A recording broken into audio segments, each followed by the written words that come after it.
Comme vous pourrez le constater, c'est une troupe remodelée que vous allez découvrir ce soir. En effet, après les départs annoncés l'an dernier, les désistements, les forfaits, les défaillances, ce ne sont pas moins de 5 nouvelles têtes qui font leur apparition aujourd'hui. Pour certains, c'est une grande première, pour d'autres, c'est un retour. Mais quoi qu'il en soit, j'espère que vous leur réserverez un accueil chaleureux. Au niveau du déroulement de la pièce se compose de 4 tableaux qui sont divisés en 2 actes. Donc dans le premier acte, vous allez à un moment donné avoir le rideau qui se ferme. Ce n'est pas un entracte, vous restez bien à votre place, c'est quelques minutes le temps de l'acteur, le temps de se changer. Il y aura la même chose dans le deuxième acte. Je voudrais remercier les différents sponsors qui nous soutiennent dans la réalisation du programme. Nous vous les recommandons chaleureusement.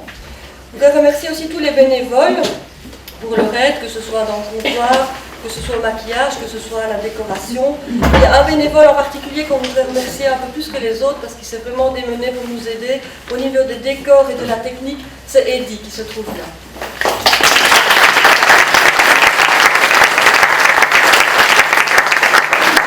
Enfin, je voudrais terminer par remercier encore 2 personnes en particulier. Ils avaient jeté l'éponge l'année passée, ils avaient décidé d'arrêter cette aventure qui était le théâtre. Et puis les événements de cette année ont fait qu'il y a eu des petits chamboulements, etc. On s'est trouvé un petit peu pris de court au niveau de tout ce qui était comptabilité, paperasse, etc. On a crié au secours, ils ont répondu tout de suite présents. Et pour ça, on voudrait vraiment les remercier encore une fois. C'est Josette et Freddy Peigneux. Merci.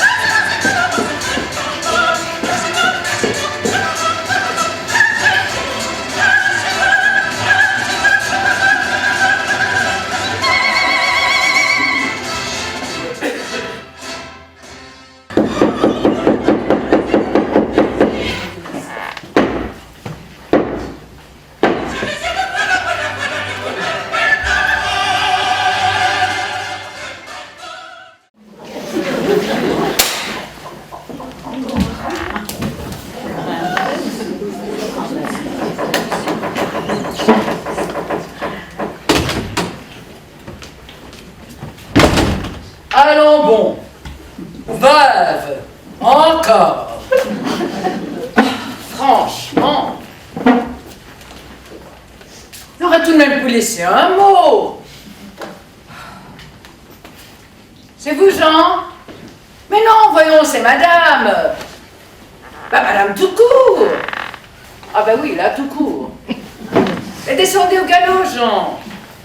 Comment voulez-vous qu'à une heure pareille, je sache l'heure qu'il est? Oh, attendez. Il est 2h20 du matin. Mais bien sûr, en pyjama, qu'est-ce que vous voulez que ça me fasse? Descendez vite. Bon, c'est grave, oui. Monsieur Bezos est mort.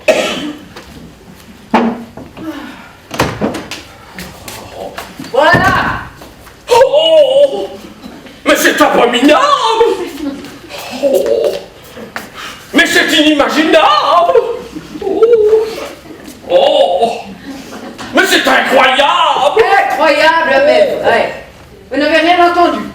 Mais non, rien! Quand est-ce arrivé? Il y a 5 minutes. Oh, vous pensez? Mon premier sommeil! Cessez de tourner en rond comme un vautour, vous me donnez mal au cœur. Oh. Déjà que je ne suis pas dans mon assiette. Jean, 2 suicides, c'est trop pour une femme seule. Comment ça, 2? Oui, sur 5 maris, c'est le 2e. Le premier, c'était de la dépression. Celui-là, vous savez ce que c'est? C'est-à-dire, madame... Mais enfin, vous étiez son secrétaire. Vous devez savoir, c'est votre métier, il me semble. Je soupçonne... Bon, alors soupçonnez clairement, Jean. Une veuve a le droit de tout savoir. Tout. Même si ce n'est pas très catholique. Oh, soyez sans crainte, vous pouvez, madame, pleurer la tête haute. Monsieur Bezos s'est suicidé parce que nous étions ruinés, tout bonnement. Tout bonnement? Jean, ne soyez pas stupide et macabre à la fois. Bezos ruiné. Bezos, la 2e fortune du Pérou. Vous plaisantez, n'est-ce pas? Enfin, Jean, on ne badine pas avec l'argent. Jean, toutes les mines du Pérou, toutes, Nationalisé, madame, et monsieur entièrement dépossédé. La nouvelle n'est encore que confidentielle, mais elle ne le sera plus d'ici une semaine. mais je lui ai interdit. Mais c'est monstrueux, c'est criminel, c'est... Oh, ça, madame peut le dire, ce Pérou s'est comporté d'une façon. Mais qui vous parle du Pérou? Mais le Pérou, je lui réglerai son compte quand le moment sera venu. Mais lui, qu'est-ce que vous dites, Jean? C'est un homme qui brûle la politesse à sa veuve en le plantant là dans le pétard. Moi, je dis que c'est un criminel, que c'est un... Oh, il n'a peut-être pas réfléchi. Oh, taisez-vous, Jean. Vous devenez malhonnête à force d'être poli. Oh, vous mériteriez pour votre punition d'épouser un Péruvien. Ah, vous verrez alors quand vous serez veuve. Oh, tenez, Jean, enlevez-le. Je ne sais pas ce que je serais capable de lui faire. Je ne demande qu'à enlever monsieur, madame. Mais je crains que mes forces ne me trahissent. Bon, j'ai appelé un domestique. Auguste? Auguste! Voulez-vous descendre immédiatement pour aider monsieur Jean à transporter le corps? Non, pas le mort, le corps. Non, enfin oui, le mort aussi, si vous voulez. Auguste, le corps du mort. Non, le corps! C'est comme de Charente-Maritime et haut comme Auvergne. Oh, et puis descendez, vous verrez bien. Pauvre monsieur! Pauvre de nous, vous voulez dire? Quand je pense qu'il m'a fait ça à moi, Coco, sa troisième femme, la seule seulement, sûrement qu'il n'ait pas eu le temps de le tromper. Au ciel, monsieur, oh madame, comme disent les Turcs, la mort est un chameau noir qui s'agenouille devant toutes les portes, les plus pauvres comme les plus riches. Les plus pauvres, Auguste, les plus pauvres. Soyez gentil, aidez monsieur Jean à l'installer un peu plus loin. Non, pas à l'étage des chambres, ça ferait désordre. Non, mettez-le dans le bureau, là, c'est bien. Oh, ne pleurez pas, monsieur, jamais les pleurs, a dit le poète, nous réveiller un mort.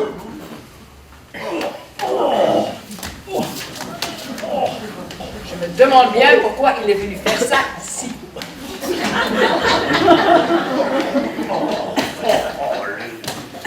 Et surtout, fermez bien la porte à triple tour. Auguste, savez-vous par hasard si les enfants sont rentrés? Oh, monsieur Nicolas n'est pas encore rentré, je n'ai pas été réveillé par le bruit de sa voiture. Quant à mademoiselle Anna Maria... Ça en fait un raffut. À 2 h du matin, on devrait quand même avoir le droit de vivre sa vie. Vivre sa vie. Oh, c'est affreux. Viens, ma chérie. Viens embrasser ta mère. Viens embrasser une veuve. Encore? Ben oui, encore, ma chérie, encore. N'est-ce pas insensé? Ça devient ridicule à la fin. Une fois de plus, Anna Maria te voilà son beau-père. C'est dommage, il était sympa. Une attaque? Mais non, pense, tu suicides, comme l'autre. Où? Quand? Ici, à 5 minutes. Et où est-il? Là, à côté, il se repose. Quoi? Tu voulais le plaquer. Tu l'as poussé à bout? Ne me dis pas, maman, que tu voulais divorcer de la 2e fortune du Pérou, toi. Je t'annonce que la veuve Bezos n'est plus qu'une mendiante péruvienne en guenilles. Ruinée. Ah bon, bon, tu sais bien que maman pour moi le fric. Oh non, Mariano, je t'en prie, pas maintenant.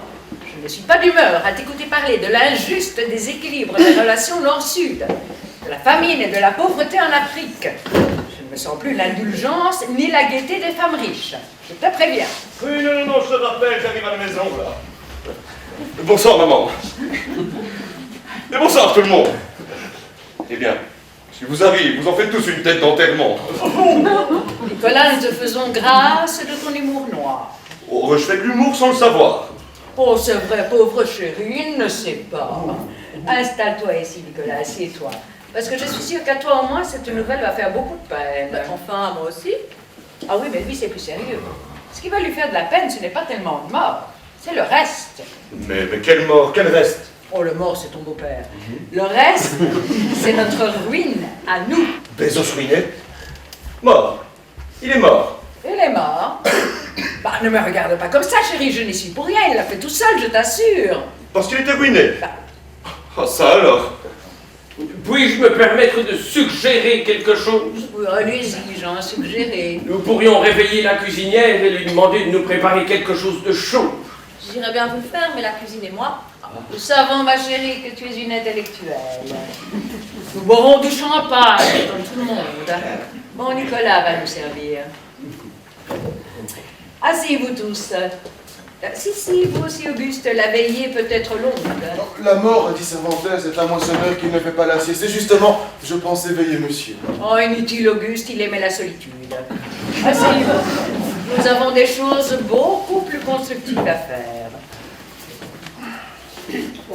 Buvons! Non, quand même, sans toast, please. Bien. Et maintenant, la situation, Jean. Tragique, madame. Ah, bravo. Lorsque nous avons appris que les mines étaient annexées et qu'aucune compensation ne nous serait donnée, autrement dit que nous n'avions plus un franc vaillant au Pérou, nous avons fait les comptes de ce qui nous restait en Europe. Le château, le yacht, l'hôtel particulier, la collection de tableaux, les voitures, vos bijoux... Ah, c'est gentil ça d'avoir pensé à moi.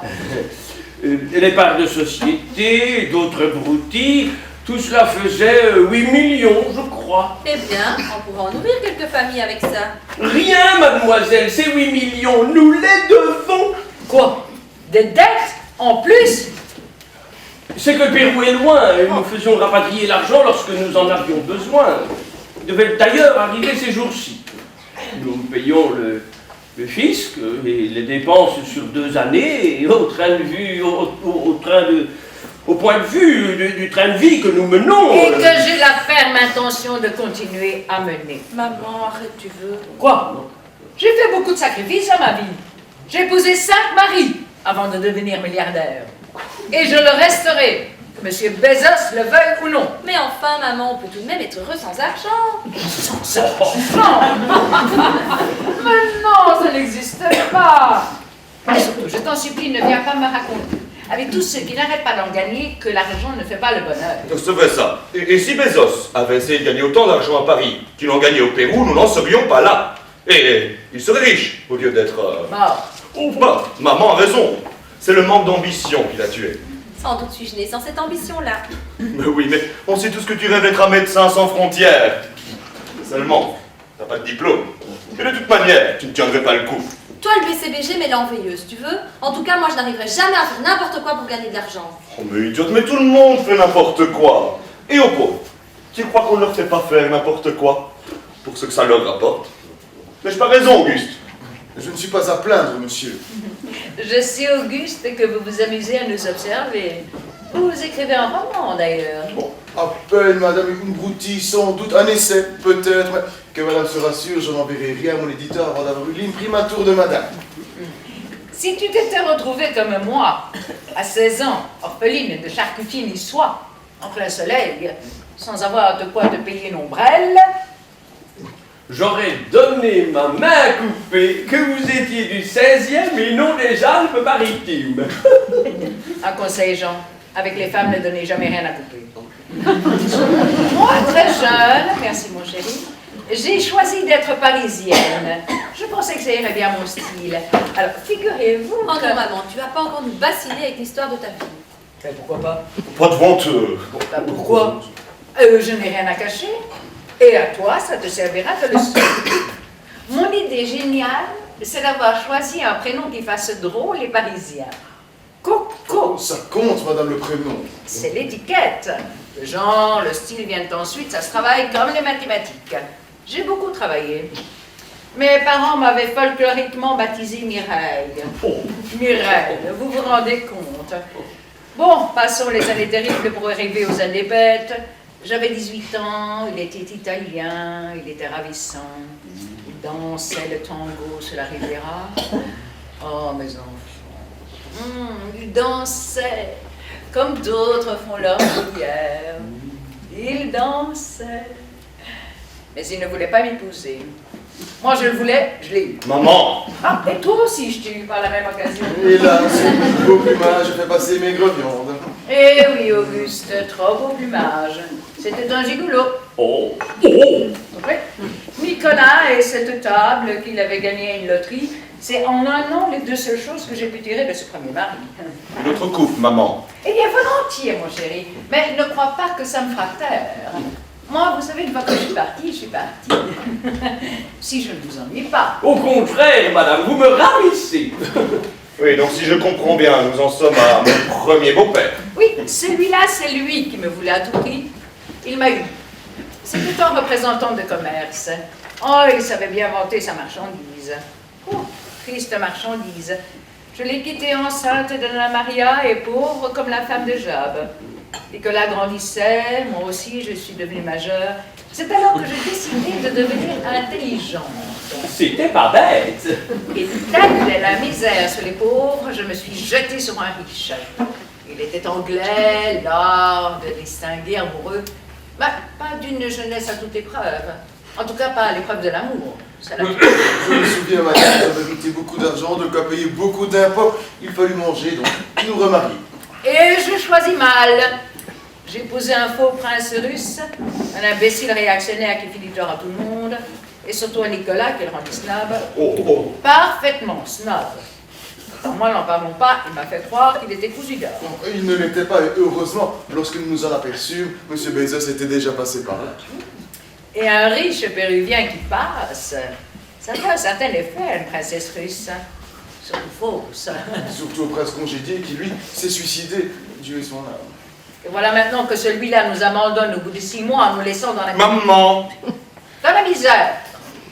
Moi qui me croyais casé jusqu'à la 3e génération. Vous pensez, le Pérou. Oublions-le. Il nous a mis sur la paille. Eh bien, réfléchissons et tâchons de transformer cette paille en or. Qu'est-ce qu'on pourrait faire? On pourrait travailler tous les deux. Et voilà. Elle dit n'importe quoi. Elle travaille. Mais ma pauvre chérie. Nicolas est en première année de Sciences Po, autant dire qu'il ne sait rien faire. Et toi, mon trésor, que peux-tu donner? Des leçons d'humanisme? Bon, si l'argent est maître, dit quelque part en race, il est aussi serviteur. J'ai quelques petites économies que je mettrai volontiers dans la bourse commune. Merci, Auguste. Malheureusement, ce n'est pas votre misère qui fera notre richesse. Nous pourrions, madame, refaire les comptes d'un peu plus près. Rien n'empêche d'augurer à votre crédit quelques millions. Je vous en prie, pas de mesquinerie. Un peu de classe. Nous sommes ruinés, parfait, soyons ruinés. Et comme des gens qui en ont les moyens. Nous aurions dû boire quelque chose de chaud. Je frissonne, je ne sais pas si c'est ce cadavre dans le dos. Jean, je vous prie de ne pas me parler de cadavre. Il n'y a pas de cadavre. Monsieur Bezos n'est pas mort. Maman, tu n'es pas bien. Je n'ai jamais été aussi bien. Et je vous répète, Monsieur Bezos n'est pas mort. Je n'ai pas encore décidé qu'il était mort. Profitons que nous soyons dans la plus stricte intimité pour réfléchir et décider. Décider quoi? Ah, de tout. Ce que nous allons faire, ce que nous allons devenir. Enfin, vous, Auguste, vous n'avez pas une idée? Malheureusement, madame, je ne lis pas les ouvrages de science-fiction. Et vous, Jean, vous ne voyez pas ce qu'on pourrait faire? Moi qui d'habitude fourmis d'idées, j'avoue que... Et si nous faisions un procès au gouvernement péruvien? Rêve de jeune fille. Oh, décidément, je serai toujours le seul homme dans sa famille. Il n'y a qu'une seule chose à faire. Une seule. Et je m'étonne douloureusement qu'en me regardant, elle ne vous soit pas sautée à l'œil et à l'esprit. Une seule chose. Nous remarier. Auguste, vous êtes le seul homme du monde de la famille. Un nouveau mari, oui. Encore faudrait-il que tu en trouves un. Et toi, Nicolas, un peu de respect pour ta mère, je te prie. Que je me remarie. Voilà ce qu'il faut. Et tout de suite. Tu as quelqu'un en vue? Eh ben non, on ne peut pas penser à tout dans la vie. Mais on trouvera un mari, on trouvera. Et bien sûr, je n'ai plus 20 ans. Mais si, madame. Mais non, Jean, non. Vous n'arriverez pas à me prouver que j'ai 20 ans. Pour tout vous dire, j'ai un peu plus. Oui, bon, ça va, j'ai plus du double. Je suis veuve et ruinée. Qui voudrait de moi? Même pas un mutilé. Il faut donc que je me remarie, et tout de suite. Oui, mais je pensais que tu disais, enfin, que ce serait difficile. Plus difficile dans un mois qu'aujourd'hui, puisqu'aujourd'hui je ne suis ni veuve ni ruinée, puisque M. Bézas n'est pas mort. Maman, tu recommences. Ni veuve ni ruinée, j'ai dit. Bravo, un chien vivant vaut mieux qu'un lion mort. Ni veuve ni ruinée. Sauf vous quatre, le monde entier me croit mariée et milliardaire. Je trouverais bien sur la place de Paris un riche et preux chevalier décidé à enlever à M.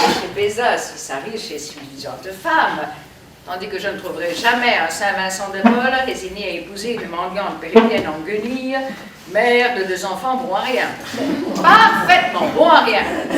Donc, je suis riche, et M. Bézas crève de santé. C'est compris, vous quatre? Il crève de santé. À moi de me débrouiller et de trouver un fiancé avant les obsèques. Silence! C'est promis. C'est promis. Et toi, la Maria? Écoute, maman, il faut que je te dise une fois pour toutes que ce Oh, genre écoute. Je ne vois pas en quoi les mariages de maman te contrarient. Tu en profites autant qu'elle. Je suis là d'en profiter, justement. Enfin, il y a 100 façons de devenir riche. 99 sont malhonnêtes. Mère choisit la seule que peut se permettre une femme du monde. L'homme, dans la légalité. Alors écoute, fais comme elle, marie-toi ou tais-toi. Même pour se marier, mon cher, il faut des dons. Et même avec des dons, regarde ta mère. Il faut plus que des dons, mon chéri. Il faut le flair, la patience, la résistance du chasseur de canards. Et quelque chose de plus, bien évidemment. Bon, le PC, j'ai pas de temps à perdre, passe-moi le téléphone. Je vais appeler Maggie. Maggie Fauchois, pourquoi? Je ne trouverai pas de meilleure agence matrimoniale. Elle connaît les milliardaires sur le bout des doigts. Son mari est encore plus riche que Bezos. Que fait-il ce Fauchois? Oh, de la publicité partout, même sur Internet. Il croule sur l'or. Il le dépense. C'est un homme qui sait vivre. Lui. Maggie, elle est restée simple et spontanée. Riche et adorable comme une petite sœur des pauvres. Nous nous sommes connus à Nice, à 12 ans. Son père vendait des melons. Aujourd'hui, elle connaît tout Paris et tout Londres aussi depuis qu'elle a pris l'accent anglais. Quel mauvais policier je referais. Hein. J'aurais juré que Madame Fauchois était anglaise. Mais non, voyons, Jean. Quand j'ai choisi d'être parisienne, Maggie, elle a choisi d'être la jeune lady anglaise qui peut se payer le luxe de préférer vivre en France because the climat, voilà tout. Elle a eu raison, avec son air à la Milton. Elle était née pour avoir l'accent anglais. On finit pas de dormir. Allô? Guettez l'appareil. Ah, c'est vous, Germain. Bonsoir, Germain. C'est Madame Bezos. Madame est là? Elle dort! Parfait, réveillez-la. Je vous dis que c'est très urgent.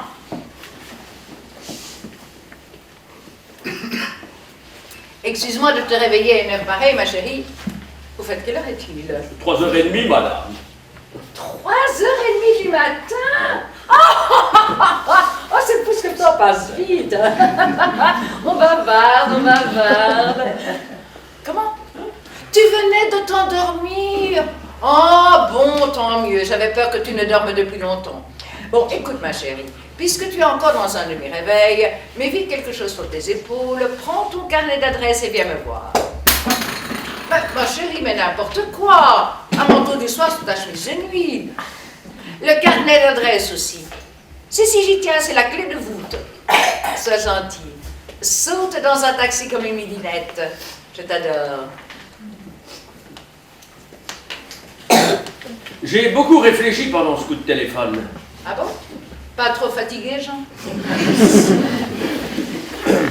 En dehors d'Auguste et des chauffeurs, votre personnel se compose de 6 personnes. Comment cacher à autant de monde le décès de Monsieur Bezos? Mais il le faut. Trouver quelque chose. Je ne sais pas. Dites qu'il est parti pour Ibiza ou pour Lima cette nuit. Oui, le principal, c'est que personne n'entre dans le bureau. Oui, il faudra le fermer à double tour. Ah oui, mais et Valérie?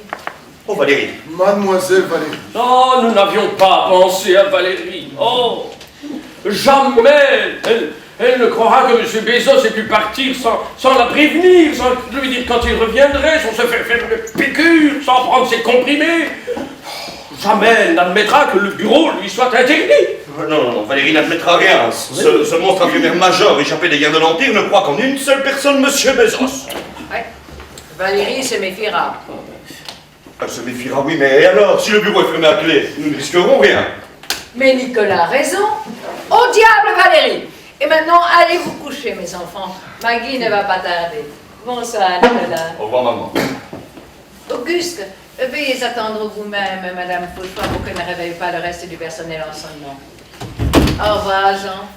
Bonsoir, madame. Je vous présente en même temps que mes vœux les meilleurs pour votre entreprise mes condoléances les plus sincères. Ah oui, c'est vrai! Ah, ça, c'est une très bonne idée. Et vous me gâtez, Jean, je vous remercie. Vous vouliez me dire quelque chose? Me présenter vos condoléances? Oh, non, madame, si, je voulais dire à madame que je la trouvais exceptionnelle. Vraiment, je l'admire beaucoup. Madame est un être, je vous l'ai déjà dit, exceptionnel. Et l'esthète et écrivain qui sont en moi ne cessent d'être éblouis par sa variété, sa couleur et son dynamisme que seuls quelques romanciers du 19e ont pu. Allez, que l'esthète et l'écrivain aillent se coucher. Demain matin, vous aurez une rude journée. La comédie que nous allons jouer risque d'être dure et rapide entre les 3 coups et le glas. Oh, bravo, madame, c'est beau, je vais ouvrir. Dieu créa l'homme à son image et à la femme seule il donna la puissance. Et qui a écrit ça déjà? Ah oui, c'est moi.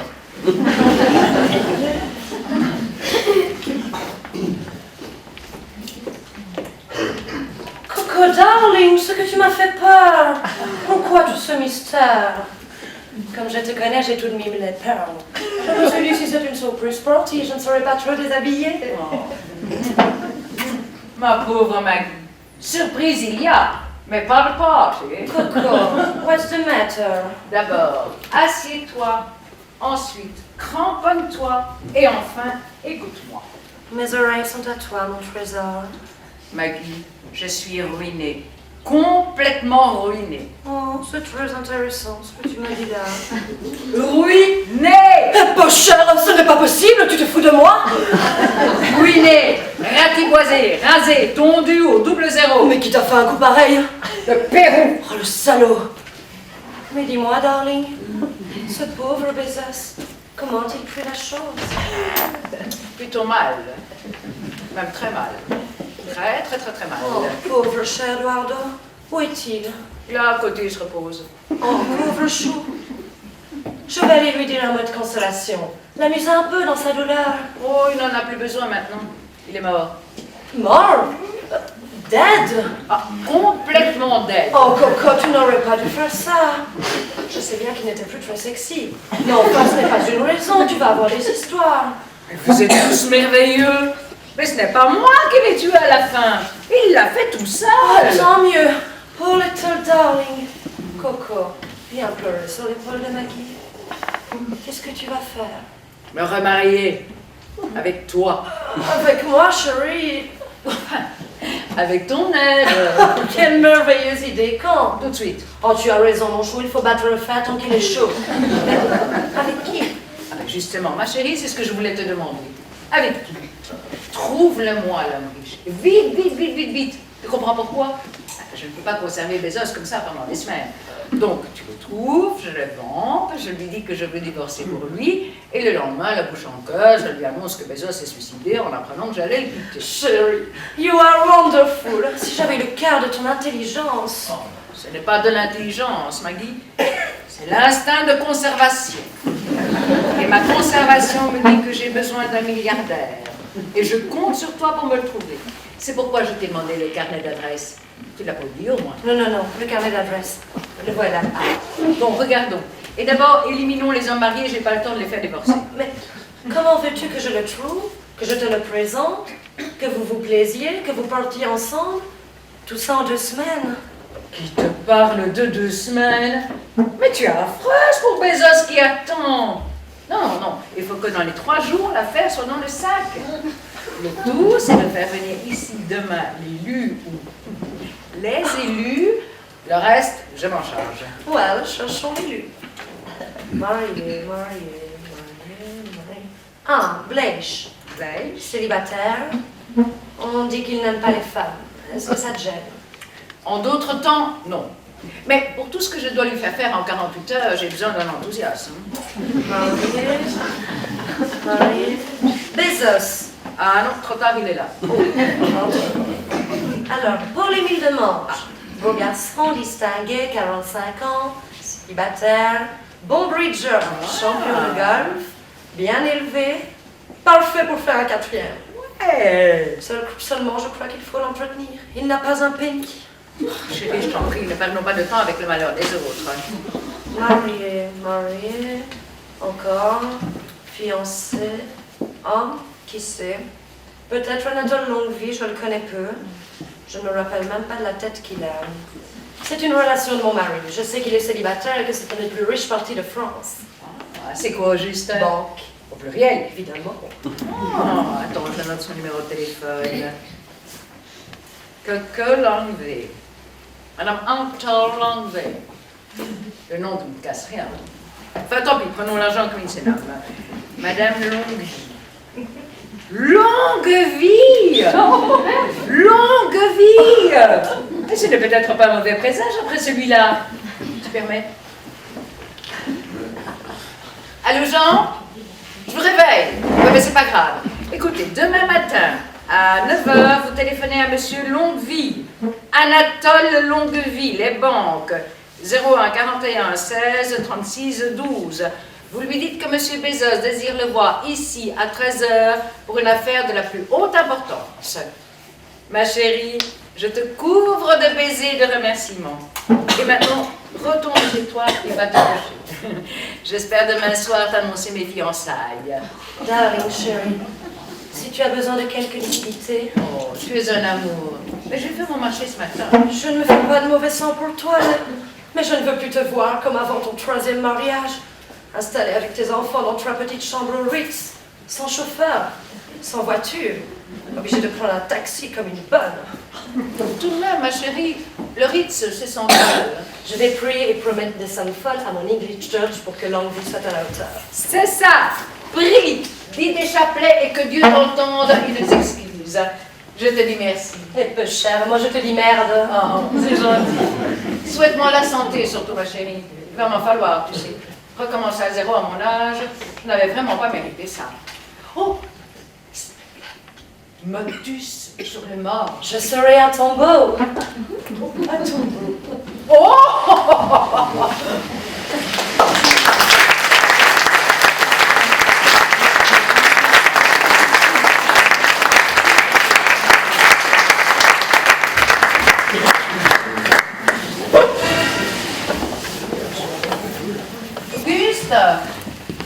Votre avis sincère, je mets les bijoux ou je laisse tout ça à lui? Mettons les bijoux, les brillants sont à madame, ce que l'auréole est au martyr.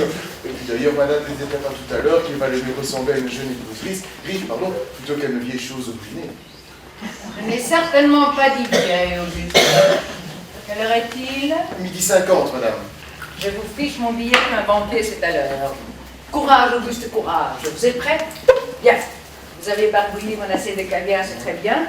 Bon, grignoter un toast, bah oui, moi je peux pas, je viens de mettre du rouge à lèvres. Et puis surtout, Auguste, je vous en supplie, prévoyez du champagne comme s'il en pleuvait. Et après le café, que rien au monde ne nous dérange. Mon Dieu, il est en avance. Auguste, de vous à moi, comment suis-je? Oh, il y a longtemps que j'ai vu madame dans une forme pareille. Oh, que madame est confiante, elle est très au point. Belle, dirait Paul Morand, comme la femme d'un autre. Tant mieux. Allez, Auguste, et touchez du bois en ouvrant la porte. Depuis 5 ans entiers, chaque jour je la vois, et crois toujours la voir pour la première fois.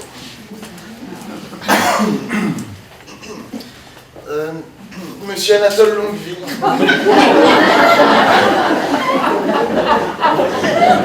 Porte à croire qu'il y a une erreur.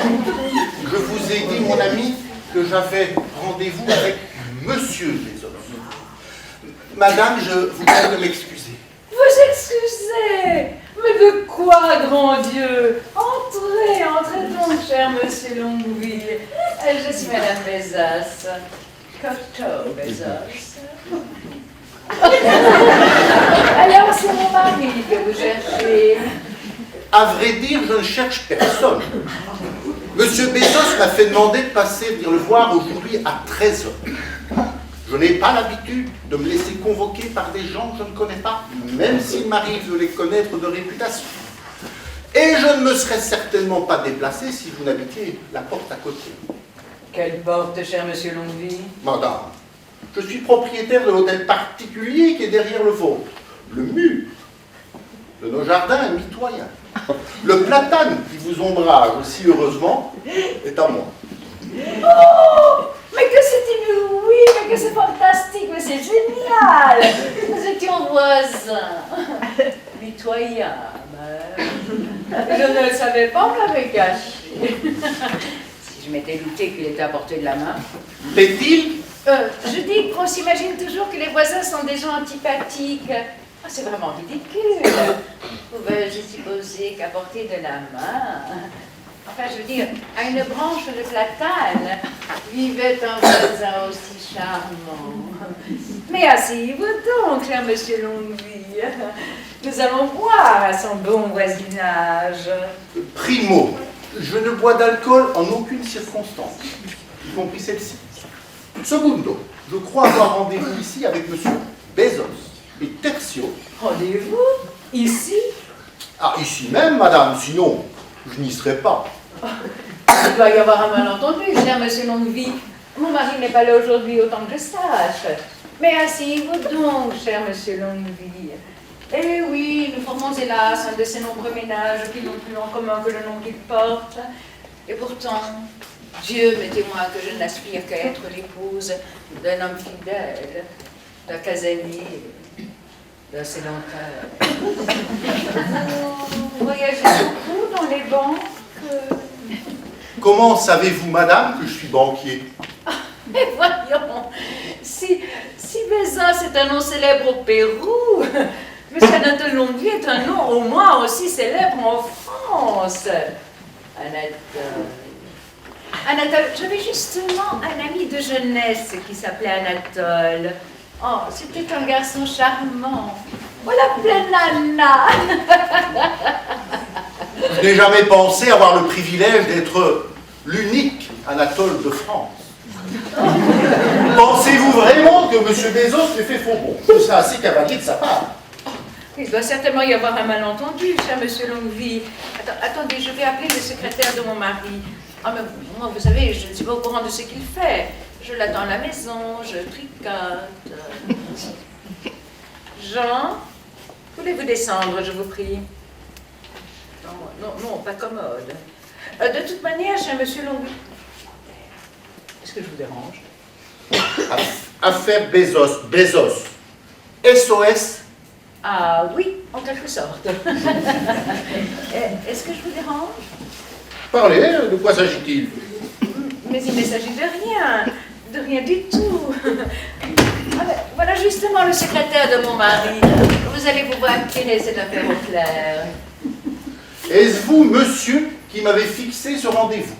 Oui, monsieur. Mais je l'ai aussitôt décommandé par fax, car monsieur Bezos a été rappelé de toute urgence loin d'ici. Vous trouverez mon fax en rentrant chez vous tout à l'heure. Je regrette, j'aurais dû l'envoyer à votre bureau. Je suis désolé de ce contretemps et vous prie d'accepter, monsieur, mes plus sincères excuses. Oui, un regrettable contretemps. Oh, vous n'êtes pas gentil pour moi. Et c'est regrettable de m'avoir connu. Mais asseyez-vous. Seigneur, c'est que c'est dur de vous faire tenir assis. J'ai un secret à vous dire.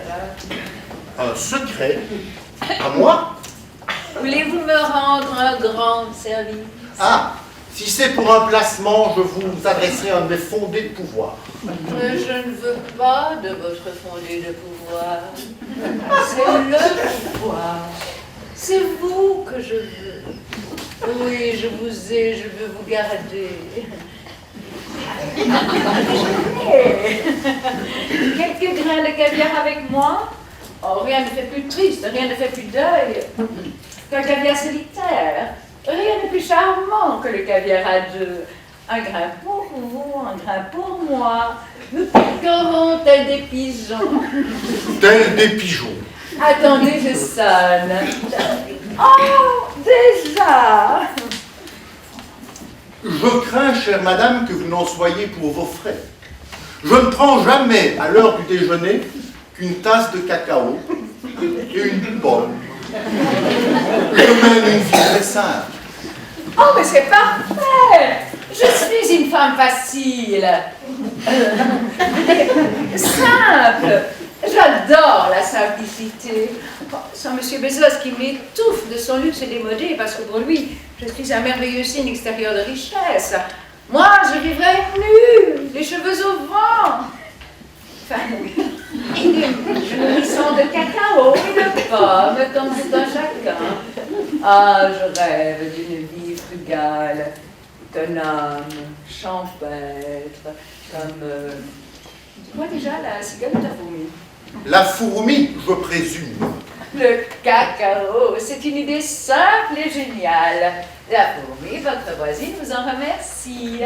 Vite, Auguste, des pommes et du cacao. Nous n'avions pas prévu le cacao, on trouvait. Allez, l'épicerie file en face, acheter une boîte de Nesquik. J'espère au moins que je ne vous arrache pas, madame Longueville. Je ne suis pas marié. Oh, j'aurais juré le contraire. Alors, vous vivez tout seul, dans cette grande maison. Avec un concierge et une gouvernante. Ah, vous, je vous vois venir. Vous aimez la solitude. Vous m'avez dit que vous aviez une gouvernante? Oui, une gouvernante. Et quel genre? Le genre gouvernante. Gouvernante charmante. Charmante. Qu'est-ce qu'elle fait chez vous? Elle gouverne. Je vois. Jolie. Jolie, je ne sais pas. Voyez-vous ça, le coquin? Il ne sait pas. Et depuis combien de temps dure cette relation? Quelle relation? Mais vous savez bien ce que je veux dire, avec la gouvernante. Depuis ma naissance. C'était ma nourrice. Oh, c'était ça, nous. Laissez Auguste, je vais servir moi-même. À quoi nous trinquer, mon solitaire, mon gentil voisin? Je vous avouerai que je n'ai pas l'habitude de trinquer avec mon cacao. Bien, nous trinquons à notre jeune, à notre adolescente amitié. Va pour l'amitié. Connaissez-vous l'histoire d'un gentleman nommé Adam? Je vous préviens tout de suite que les bonnes histoires ne m'amusent jamais. Si vous espérez me faire rire... Quand je pense qu'il a fallu que j'arrive à mon âge, enfin je veux dire à plus de 30 ans, mais si, pour découvrir le cacao. Oh, c'est divin! Je trouve vraiment un goût de chocolat. Pas vous? Ah, figurez-vous, cher monsieur Longueville, que l'autre soir à un dîner, j'étais assise près d'un académicien. Ces gens-là savent tout. Vous pensez qu'ils passent les 20 dernières années de leur vie à feuilleter un dictionnaire. Eh bien, ce monsieur essayait de me prouver que nous devons le chocolat aux Espagnols. Les Espagnols? Mais j'aurais juré que c'était à l'époque Godiva.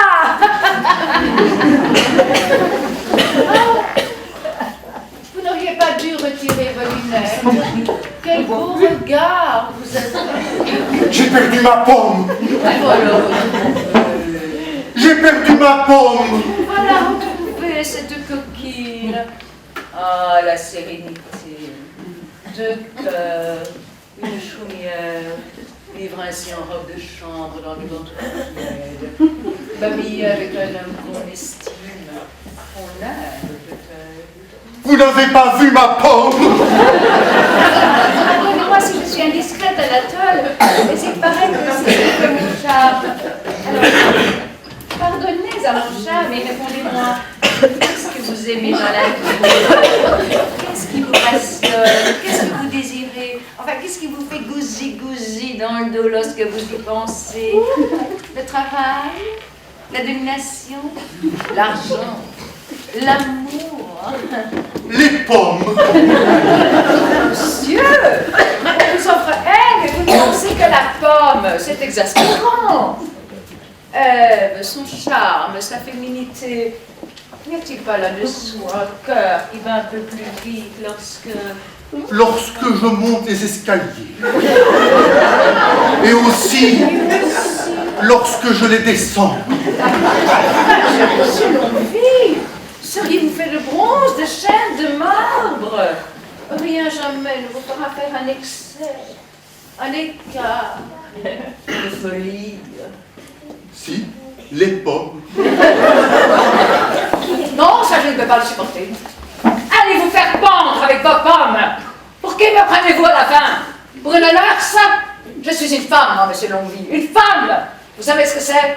Non, évidemment. Vous n'avez jamais vu, jamais lu dans aucun livre de contes. Une femme, ce n'est pas une pomme, quoi qu'on en dise. Une femme, c'est un être fragile, sensible. C'est une sorte de miracle devant lequel il faut se mettre à genoux. Et vous, grotesque banquier, devant ce miracle, vous croquez des pommes. Vous vous goinfrez de pommes et de cacao comme le sale vieux gosse affamé que vous êtes. Mais vous n'avez jamais eu faire d'une femme, monsieur Longueville? Auguste, enlevez-moi ça. C'est pas possible, il y a des choses qu'on ne peut pas demander à une femme. Il devrait être Sainte Thérèse de l'enfant Jésus pour supporter une chose pareille. Et encore, la pauvre, comme d'un être humain. Je veux bien avec un être humain. Allez-vous-en. Allez croquer des pommes avec votre gouvernante. Vite, allez-vous-en, sinon je fais un malheur. Non, pas par là. Au revoir, madame, au revoir, madame.